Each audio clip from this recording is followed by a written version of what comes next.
ஸ்ரீபெரும்புதூர் அருகே 18,000 பெண் பணியாளர்களுக்கான சிப்காட் மெகா குடியிருப்பு வளாகத்தை ஃபாக்ஸ்கான் நிறுவன தலைவர் முன்னிலையில் முதலமைச்சர் மு.க.ஸ்டாலின் திறந்து வைத்தார். காஞ்சிபுரம் மாவட்டம் ஸ்ரீபெரும்புதூரில் சிப்காட் மெகா தொழிற்சாலை பணியாளர்கள் குடியிருப்பு வளாகம் 706 கோடியே 50 லட்சம் ரூபாய் செலவில் கட்டப்பட்டுள்ளது. ஆப்பிள் ஐபோன் உதிரி பாகங்கள் தயாரிக்கும் ஃபாக்ஸ்கான் நிறுவனத்தின் பெண் பணியாளர்கள் உள்ளிட்டோர் பயன்பெறும் வகையில் 18,720 படுக்கைகளை கொண்ட விடுதிகளாக இந்த குடியிருப்பு வளாகம் உருவாக்கியுள்ளது. வல்லம் வடக்கால் கிராமத்தில் நடைபெற்ற திறப்பு விழாவில் ஃபாக்ஸ்கான் நிறுவன தலைவர் யாங் லியோ சிறப்பு விருந்தினராக கலந்து கொண்டார். அவரது முன்னிலையில் குடியிருப்பு வளாகத்தை திறந்து வைத்த முதலமைச்சர் மு.க.ஸ்டாலின் சில பயனாளிகளுக்கு சாவியை வழங்கினார்.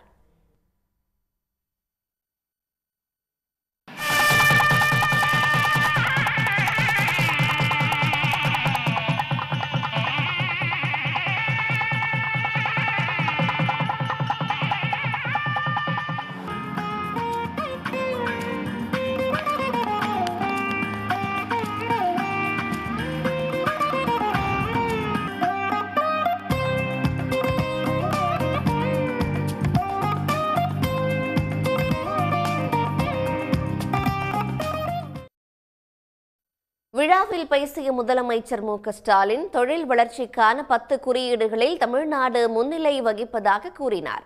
இந்தியாவிலேயே 2வது பெரிய பொருளாதார மாநிலம் என்ற இடத்தை தக்க வைத்துள்ள தமிழ்நாட்டை தெற்கு ஆசியாவிலேயே முதன்மை மாநிலமாக கொண்டுவர நடவடிக்கை எடுக்கப்பட்டுள்ளதாகவும் தெரிவித்தார்.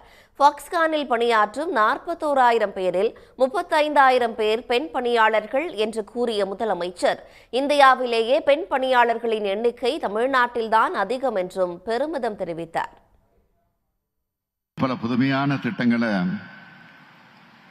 பெண்களுக்காக நம்ம அரசு செயல்படுத்திட்டு வருது. பணிக்கு செல்லும் தாய்மார்களின் நலன் கருதி சிப்காட் தொழிற்பூங்காவில் உள்ள தொழிற்சாலைகளில் ஏற்கனவே 63 குழந்தைகள் காப்பகம் செயல்பட்டு வருது. மேலும் சிப்காட் நிறுவனம் நேரடியாக குழந்தைகள் காப்பகம் ஏற்படுத்த முடிவெடுத்திருக்கு. முன்னதாக விழாவில் பேசிய ஃபாக்ஸ்கான் நிறுவன தலைவர் யாங் லியோ முற்றிலும் கழிவுகளை வெளியேற்றாத தொழில்நுட்பத்தை ஃபாக்ஸ்கான் பின்பற்றுவதாக தெரிவித்தார். முதலமைச்சர் மு.க.ஸ்டாலின் அரசின் சாதனையாகவே மிகப்பெரிய குடியிருப்பு வளாகம் அமைக்கப்பட்டுள்ளதாகவும் யாங் லியோ பாராட்டு தெரிவித்தார். 20 ஏக்கர் பரப்பளவில் கட்டப்பட்டுள்ள சிப்காட் மெகா குடியிருப்பு வளாகத்தில் தலா 10 மாடிகள் கொண்ட 13 பிளாக்குகள் அமைந்துள்ளன. உள் விளையாட்டு அரங்கம், சோலார் வாட்டர் ஹீட்டர், 4,000 பேர் அமரும் உணவு கூடம் உள்ளிட்ட பல்வேறு வசதிகள் அங்கு அமைந்துள்ளன. சன் நியூஸ் வாட்ஸ்அப் சேனலை ஃபாலோ செய்யுங்கள். QR கோடை ஸ்கேன் செய்து சன் நியூஸோடு இணைந்திருங்கள்.